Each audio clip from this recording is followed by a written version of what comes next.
So I'm thinking about Genesis 3, verses 8 through 11.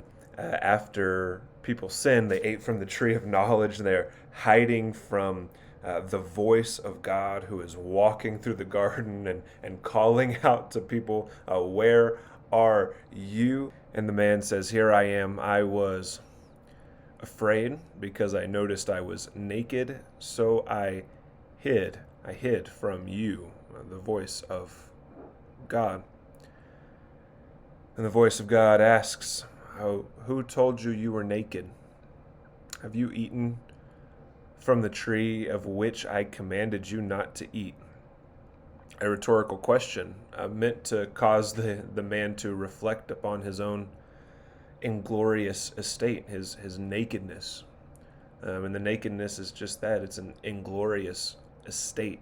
And you think about the history presented to us in the Bible, culminating or peaking at the crucifixion of Christ, and it'll be resolved in the resurrection. That will be the consummation of Christ's kingdom on the earth, that glorious city, as opposed to the garden in Genesis 1. And you see what God is doing. He created us, people, his image on the earth, sanctified from the rest of the creatures, which means he did not desire us to be like the other creatures, like the dolphins, the erotic dolphins. He didn't desire us to be like them without shame and live in a shameless way. He didn't design us or desire us to be like some of the other cannibalistic animals. No, he gave us a law, and he gave us a sense of morality. And the law brought about transgression. That transgression brought about revelation, self-awareness. And that self-awareness brought about shame because of our inglorious estate, an estate we refer to as the state of depravity, or the nature of depravity. We know the consequence of sin is wretchedness and human wretchedness.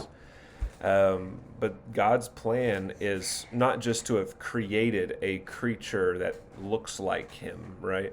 It's actually to have created his image within his creation. But that's not the end of his creation. No, God began the process of actually making us glorious like he is glorious on the earth. And our final state will be the glorified state, the state of glory. Say hi, son. Hi. So our final state will be the state of glory, which will be amazing. That is the history we are in the midst of. And only through the law can God increase the transgression, bring self-awareness, bring us into him, rid us of our inglorious estate, and bring us into his glory. This is all being worked out by God through the giving of his law. And that's what Moses is telling us here in Genesis chapter 3. Genesis chapter 3, the first 8 verses, the first 11 verses, that's just the first step. And I can't wait to see what everything is like when it is resolved in the end, and we enter into glory.